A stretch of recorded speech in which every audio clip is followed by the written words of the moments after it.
vez estamos aqui para mais uma aula da Escola Bíblica Dominical. Dessa feita nós iremos analisar e estudar a lição de número 11 dessa revista. É com muita alegria que nós falamos aqui de Boa Esperança, em Parnamirim, Rio Grande do Norte. A nossa congregação é dirigida pelo pastor James, a quem saudamos com muita alegria. Fique conosco até o final, nós iremos fazer a análise dessa lição, que é a 11ª da revista, cujo título é Compromissados com a Evangelização. Eu sou Diego Moraes, esse aqui é o nosso irmão Salomão.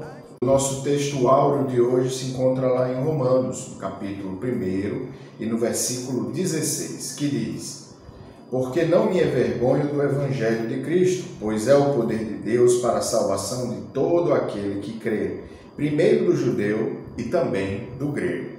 A verdade prática dessa lição nos diz: a nossa responsabilidade para a salvação de todos os seres humanos, mediante o Evangelho de nosso Senhor Jesus Cristo, nos torna servo de todos.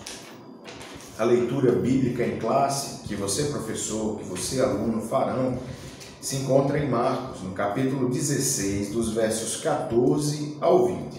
Ok? E assim nós iniciamos a nossa lição de hoje. Nessa lição, o autor começa dizendo o seguinte: o reino de Deus cresce à medida que os pecadores vão se convertendo ao Senhor Jesus. A igreja é a única agência do reino de Deus escolhida pelo Senhor Jesus para levar a mensagem do Evangelho ao mundo que perece por causa do pecado. Então, nessa lição, nós vamos estudar a responsabilidade da igreja no anúncio do Evangelho. Como nós sabemos, Jesus entregou para nós serviço, deixou ordenanças, e uma das responsabilidades que ele delegou à igreja foi a evangelização. Esse é o tema da nossa lição dessa semana. Não é isso, irmão Salomão? É isso, irmão Rodrigo. Pai do Senhor, né? Deus abençoe a todos com bênção dos céus. É um prazer tê-los aqui conosco, certo? Vamos entrar agora no primeiro tópico da nossa lição, que tem como tema a evangelização como prioridade, certo? A gente vai ver a prioridade da evangelização, certo? Diz assim: o Evangelho não é uma mensagem alternativa, trata-se de uma questão de vida ou morte. Quer dizer, o Evangelho é uma questão de vida ou morte, certo? Ela é uma mensagem importante que ela traz salvação. E o primeiro tópico, primeiro item, primeiro subponto, certo? Diz assim: o tema é o Evangelho. Então vai ver o que seria o Evangelho, ou o que é Evangelho, tá certo?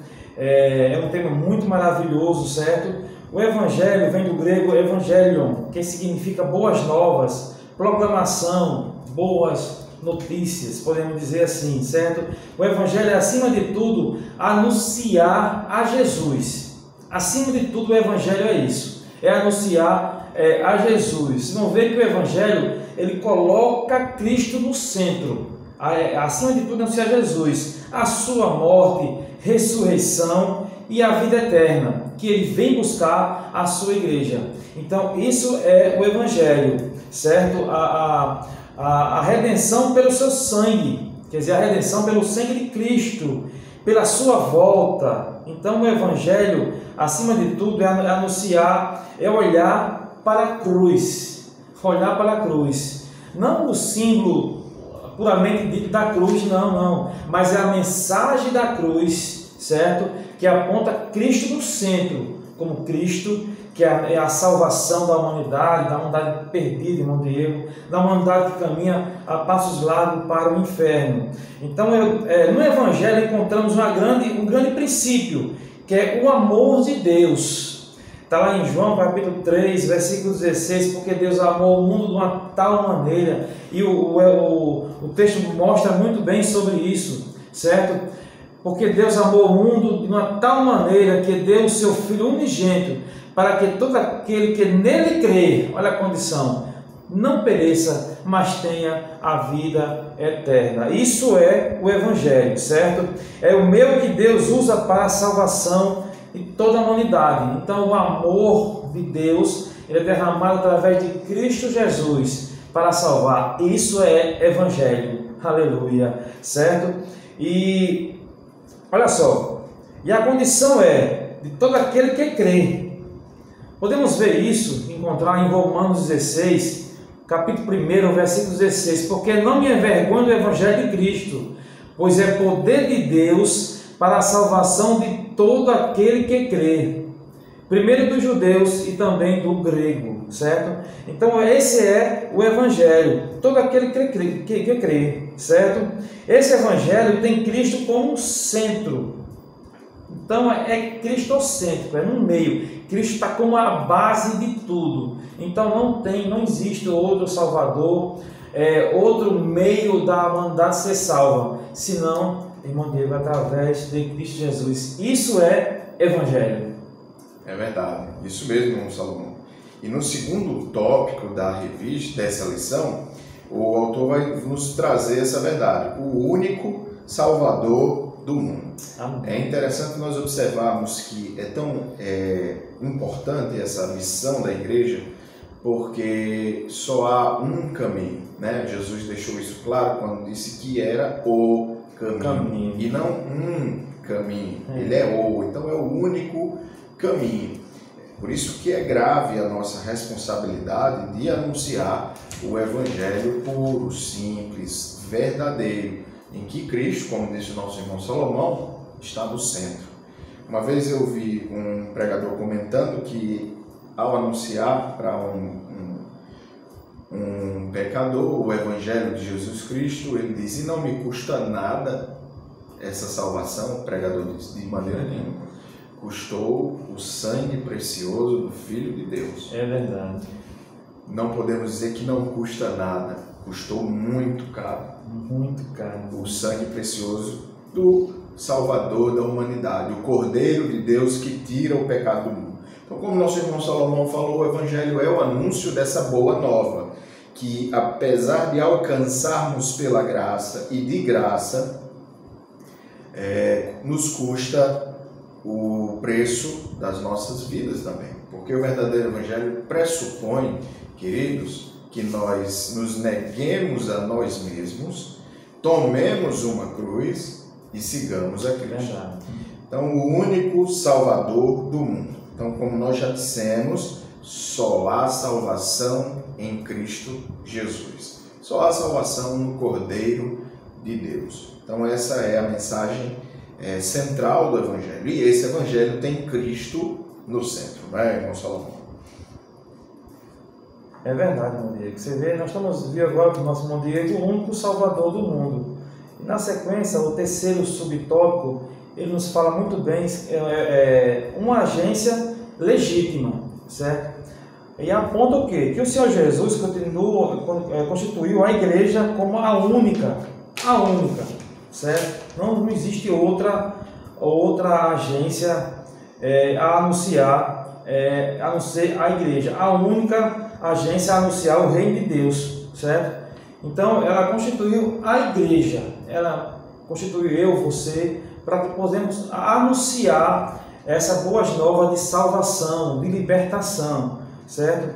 Em Marcos 16, do 14 ao 20, ele vai provar isso, em Atos também, capítulo 1, versículo 8, também vai provar que a grande comissão, ele comissionou a igreja para que fosse ir por todo mundo e pregar o evangelho a toda criatura, certo? Então a igreja ela foi constituída, comissionada a pregar o evangelho, certo? Mas podemos dizer que a igreja também podemos constituir, entender que a igreja invisível, aponta para a igreja invisível, certo? A igreja invisível, ela é eterna, ela é a noiva do Cordeiro, certo? A igreja invisível também é sem mancha, ela é a igreja santa, adornada, certo? Essa é a igreja invisível, ela está pronta para encontrar com o Salvador Jesus Cristo. Mas também tem a igreja invisível, a igreja visível. Tem a igreja visível. A igreja visível somos nós. Ela é estruturada, certo? Ela é organizada, certo? Ela envia missionários, ela é uma agência do Reino de Deus, ela tem a responsabilidade de evangelizar, de praticar boas ações, certo? Ou o serviço social, certo? É a igreja que estamos vendo como um templo constituído, certo? Por homens, certo? Então, essa é a igreja visível, tem essa função, certo? E essa responsabilidade de levar o evangelho a toda criatura. Para que isso podemos entender melhor, que essa ordem Cristo deixou para nós, para a igreja levar. Então temos essa obrigação e fazemos isso por amor, porque amamos as almas perdidas e temos a obrigação de levar essa mensagem de salvação, certo? De sair das quatro paredes. É um dever. É um dever nosso, né? Por isso Deus nos outorgou essa obrigação. E esse ato, volto a repetir, é um ato de amor e dedicação que a igreja tem que ter pelas almas perdidas, irmão Diego. É verdade, irmão Salomão. Uma igreja saudável sente a urgência de anunciar o Evangelho. Isso é natural, isso é visível na igreja primitiva, cheia do Espírito Santo, via a importância de anunciar o Evangelho. A Bíblia deixa claro que eles anunciavam constantemente o Evangelho.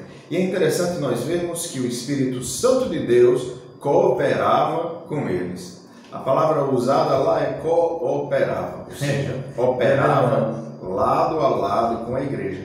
É importante vermos isso, queridos, porque nessa lição nós vamos estudar a importância, estamos estudando a importância da evangelização, mas não esqueça que na revista do trimestre o tema é o pentecostalismo.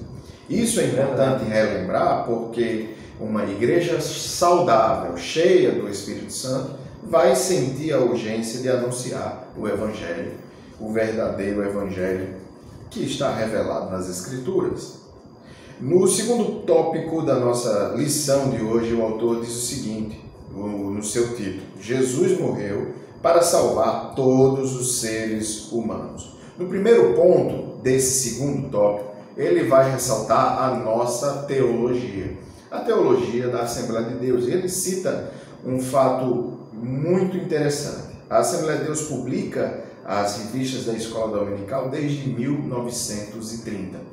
Ele vai trazer nesse ponto aqui do segundo tópico o fato de nós não termos teólogos que intermediaram a interpretação bíblica.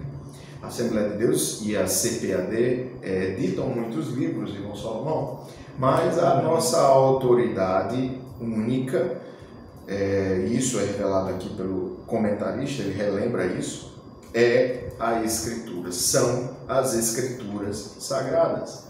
Não há um teólogo para quem nós olhamos para revelar as Escrituras. Ele, muito felizmente, cita esse fato que é relevante. A Assembleia de Deus tem a sua doutrina, a sua teologia fortemente trazida diretamente das Escrituras. Não existe um teólogo, alguém que as interpretou e traduziu para a igreja. Não, nós, como na Reforma Protestante, nos atemos ao sola Escritura, somente as Escrituras. Isso é importante. A Assembleia de Deus não tem um para-evangelho, um livro auxiliar, só as Escrituras. A nossa teologia saiu delas, das Escrituras Sagradas. Não é isso, irmão Salomão? Correto, irmão Diego. E o segundo ponto, o segundo subtópico da nossa lição tem como tema: por que Jesus morreu? Essa é uma pergunta interessante, quer dizer, há muitas discussões teológicas sobre o tema, mas nos últimos tempos os debates se concentram entre duas interpretações da Escritura, certo? Ele diz assim: a expiação limitada e a expiação ilimitada. E o nosso teólogo aqui, nosso irmão que escreveu essa lição, ele divide as duas partes: a expiação limitada, certo? Que é a visão calvinista, que é a visão, ele dá a visão calvinista. E esse exemplo aqui, que é a expiação limitada, é um dos cinco pilares, 5 pontos, 5 pilares do calvinismo. Eu vou relatar os 5 para os irmãos. O primeiro ponto é total depravação, que é o primeiro pilar, certo, do calvinismo. A eleição incondicional é o segundo ponto, que é a eleição incondicional, que ele diz que Deus já elegeu desde a fundação do mundo incondicionalmente, certo, aquelas pessoas que vai ser salva, entendeu? Esse é o segundo ponto, ou o segundo pilar do calvinismo. O terceiro é a expiação limitada, que é essa aqui, certo? Que nós temos vendo que é a expiação limitada. Ele diz assim: trata-se da ideia de que Jesus morreu apenas por um grupo restrito de pessoas escolhidas desde antes da fundação do mundo, que é a expiação limitada. Esse é o terceiro ponto do calvinismo. O quarto ponto é a graça irresistível. É a graça irresistível. Vocês vão ver que tem alguma aparência com o nosso, certo? E aqui nós não queremos entrar nessa discussão, no Diego, de calvinismo, arminiano. Não é. A ideia da lição, nós estamos vendo, não é essa. A ideia não é essa, é simplesmente mostrar os pontos que tem, tá certo? A quarta é a graça irresistível e a quinta é perseverança dos santos. Tem muito a ver com os nossos, entendeu? Então, esses são um dos pontos, alguns pontos que nós estamos vendo dentro de por que Jesus morreu. Mas ele dá outra visão aqui, que é a expiação ilimitada. Nós vimos a expiação limitada, que dá um limite, e nós cremos nessa, na expiação ilimitada. Isso significa que o Senhor Jesus morreu por toda a humanidade. Quer dizer, o amor de Deus, ele não tem limite. Ele não se encerrou ou não escolheu um grupo restrito e só ama aqueles, e o resto ele desprezou. Não. Ela é ilimitada. O Senhor Jesus morreu por toda a humanidade. Lá em João, capítulo 4, versículo 12, vocês vão encontrar, João capítulo 4, o versículo 12, ele fala sobre isso. Vamos abrir? Vamos ler, irmão Diego? Sim. João, capítulo 4. Não tem não. E no verso 12. João 4, verso 12, diz assim, João capítulo 4, certo? Versículo 42, desculpe. 42. João 4, 42, que diz assim: e dizia a mulher: já não é pelo que disseste que nós cremos, porque nós mesmos o temos ouvido, e sabemos que este é o verdadeiro, o Cristo, o Salvador do mundo. Olha só como ele bota aqui a expiação ilimitada. O Salvador do mundo. Jesus morreu, é o Salvador do mundo. O Pai enviou seu Filho para Salvador do mundo. Lá em João, capítulo 1 João, capítulo 4, versículo 14, também vai nos afirmar isso. A expiação foi realizada em favor de todo mundo, quer dizer, o mundo inteiro. João 2, 1 João 2, o versículo 2, que diz aqui, está na nossa lição: ele é a propiciação pelos nossos pecados, e não somente pelos nossos, mas também pelo de todo o mundo. Estão vendo como a expiação ela é ilimitada? Ela não tem limite, ela é para todos. Estão vendo? Jesus mandou pregar a toda criatura. Vocês vão encontrar aí no versículo da leitura bíblica em classe, versículo 16. Lá em Tito 2,11, ele fala sobre isso aqui também.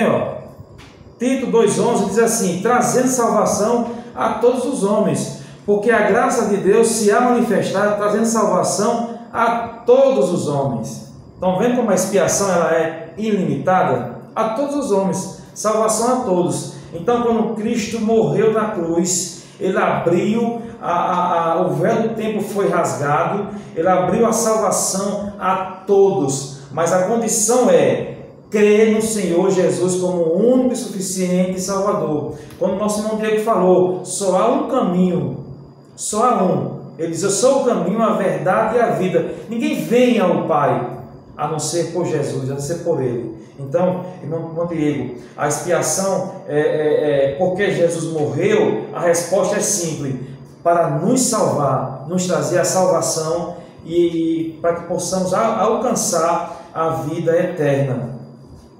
Não é isso, amém? É verdade. Esse era o propósito, né? Desde sempre. É interessante a gente lembrar que Cristo é o Cordeiro de Deus, que foi separado antes da fundação do mundo. E também você falou, Cristo é o Cordeiro de Deus que tira o pecado do mundo. Ou seja, é de forma irrestrita. É claro que cabe ao homem o que Deus lhe reservou, que é o livre-arbítrio.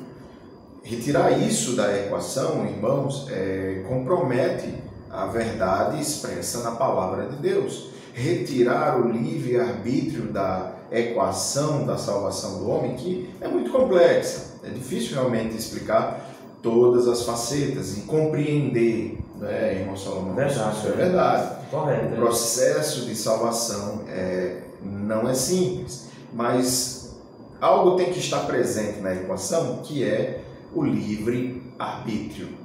O arrependimento, em última instância, parte do homem e é pela fé em Cristo Jesus, mediante a confissão que nós, pela Bíblia, sabemos que a graça nos alcança, ou nos alcançou. Bendito seja o nome do Senhor. Nesse terceiro tópico da lição de hoje, o autor da lição vai nos trazer o seguinte: a evangelização local e transcultural. Em primeiro lugar, no primeiro ponto, ele vai falar sobre a evangelização. Veja o que ele diz aqui. É o ato de comunicar as boas novas de salvação a todas as pessoas por meio de palavras e ações. Eu me lembro da frase que diz: pregue sempre o Evangelho, dia e noite, no trabalho, na escola, onde quer que você esteja. Se você tiver a chance, abra sua boca. Às vezes as nossas atitudes, queridos, mostram mais de Cristo do que qualquer outra coisa. Chamam muito mais a atenção. Jesus nos lembra disso quando ele diz que devemos e somos chamados para as boas obras, para que os homens vejam e glorifiquem ao Pai. Então a evangelização não é só feita por palavras, ela também é feita por palavras, mas vamos nos lembrar da responsabilidade de anunciar a Cristo por meio das nossas boas obras, que, como ele mesmo disse, faria com que os homens vissem e glorificassem ao Pai que está nos céus. Ele também, aqui no final desse ponto, ou desse subtópico, diz o seguinte: a visão dos pentecostais clássicos, desde o avivamento na Rua Azusa, era evangelística e missionária. Até se pensava, a princípio, que o dom de línguas era para pregar aos pagãos ao redor do mundo. A xenolalia é isto, a habilidade de falar uma língua que o indivíduo não aprendeu. Mas logo esses pioneiros desistiram dessa ideia xenolálica missionária, mas eles continuaram a obra missionária mesmo sem xenolalia, que é, queridos, o dom de falar numa língua para a qual você não estudou e nem vivenciou. Isso é a xenolalia. Os pioneiros do avivamento ou do Pentecostes, do pentecostalismo que nasce, desse movimento que nasce na Rua Azusa, criam que o batismo e os dons que estavam surgindo naquele movimento, entre outras coisas, era para anunciar o Evangelho, irmão Salomão, com base nesse dom. Mas logo os pioneiros, missionários que advindos desse movimento, levaram o Evangelho pelo mundo, e o Brasil foi alcançado também por frutos desse movimento, e entenderam que não era do que se tratava. Nós sabemos que os missionários que chegaram aqui, os primeiros advindos desse movimento, Daniel Berg e Gunnar Vingre, aprenderam o português de forma natural, secular. Eles não falavam português sempre por meio de um dom espiritual, mas eles aprenderam. E é isso que o autor aqui nos lembra nesse tópico também, irmão Salomão. É verdade. Nós nos vemos no terceiro tópico, a evangelização local e transcultural. O irmão Diego falou sobre a evangelização. Eu espero que nós estamos contribuindo para o engrandecimento seu, certo? O segundo subtópico tem como tema as missões, certo? É o trabalho missionário e evangelização entre as pessoas de culturas diferentes, certo? Da nossa, e traz uma mensagem de salvação e libertação. Podemos entender assim que as missões ela pode ser trabalhada de forma transcultural, certo? Em outras culturas, a igreja ela comissiona missionários e ela vai para outras culturas e capacita e ajuda e mantém esse missionário. E também nas missões urbanas, locais, como a gente está vendo na nossa lição, ela vai nos mostrar sobre isso.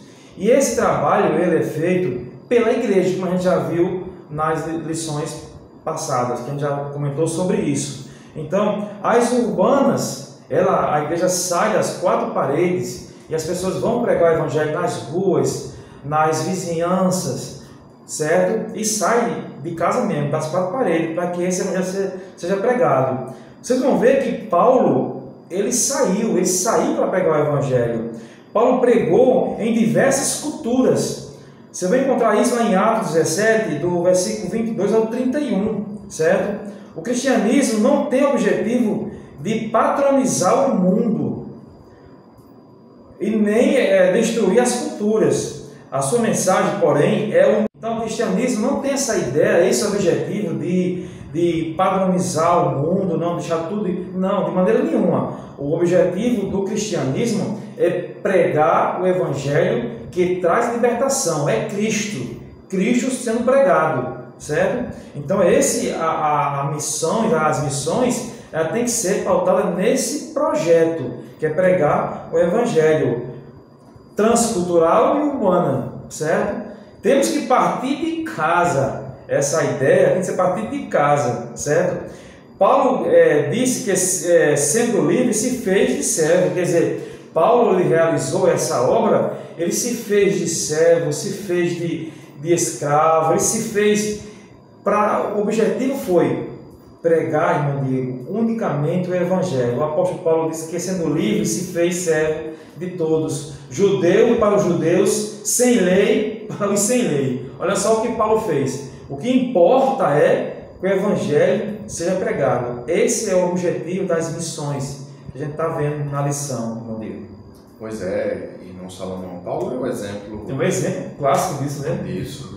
Ele dedicou a sua vida e pregou o evangelho até a sua morte. Mesmo da prisão, ele fez isso. Deixou para nós um compilado do seu esforço, isso no seu esforço de anunciar a Cristo Jesus. E a igreja não pode se desintonizar dessa responsabilidade, dessa obrigação, desse dever. Verdade. Jesus nos entregou, ele naquela parábola em que comparava os homens ao campo, né, já branco, nos lembra de que a seara é muito grande, né, e são poucos os ceifeiros. Isso tudo nos chama a atenção para nossa responsabilidade de anunciar o Evangelho. E no terceiro e último ponto desse terceiro tópico, o autor da lição, o comentarista, vai nos chamar a atenção para o desafio hoje, né? Essa responsabilidade, queridos, de anunciar o Evangelho inicia na igreja primitiva com cristãos perdendo a sua vida para anunciar o Evangelho, né? Nós temos o exemplo de Estevão, o primeiro mártir, e quem consentiu na sua morte? O próprio Paulo, né? É verdade. Então a história da igreja, desde o seu princípio, aponta para a importância, né, iminente do anúncio do Evangelho.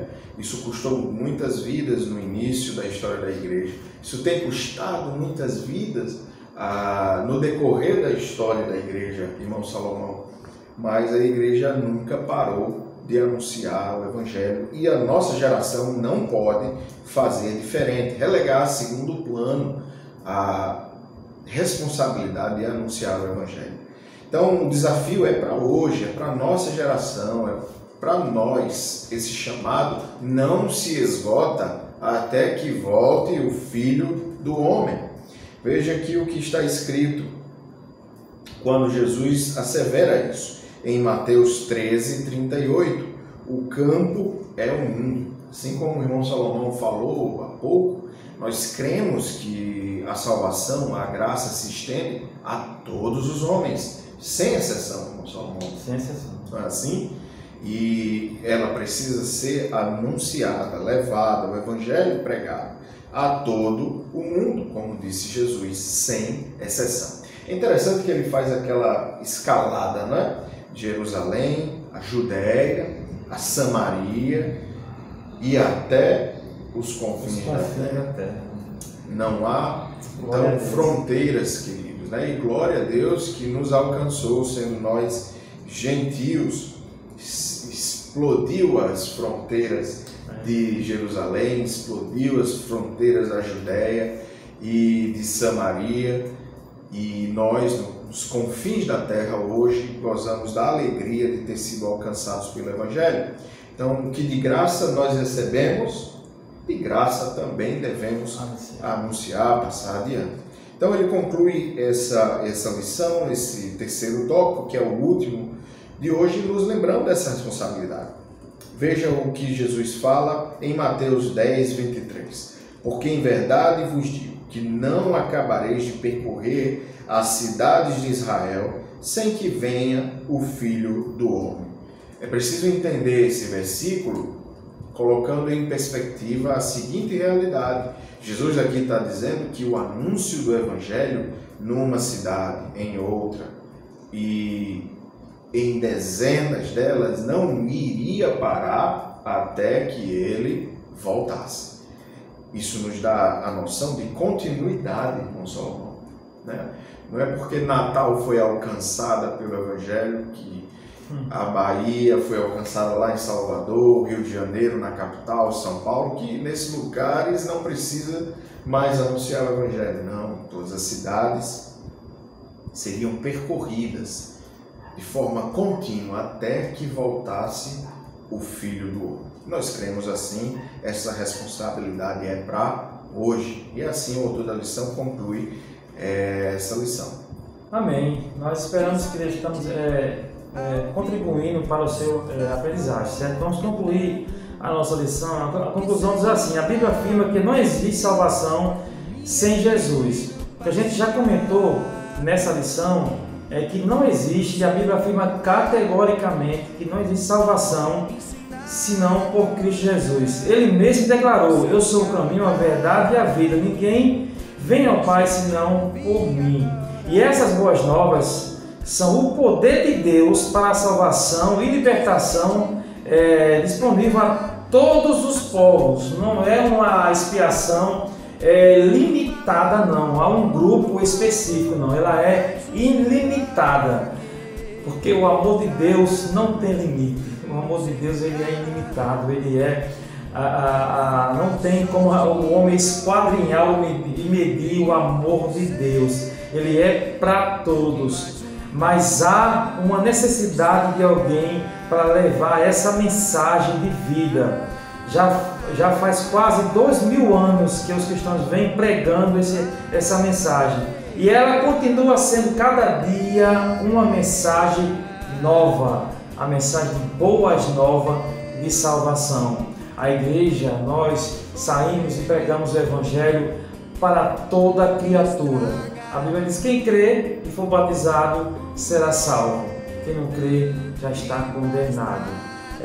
Nós agradecemos pela sua paciência, pela sua cooperação. Olha, se inscreva no canal EBD em Estudo, somos muito gratos a você, certo? Deixe seu likezinho, comente, certo? Faça os comentários aí, vai nos ajudar muito. Eu e o irmão Diego, a essa equipe do EBD em Estudo, nós ficamos muito gratos pela sua presença. Eu espero que Deus tenha falado ao seu coração e tenha ficado uma mensagem de salvação que possa tocar no seu coração e trazer transformação de vida. Que Deus te abençoe e te cubra com o seu amor eterno. Amém.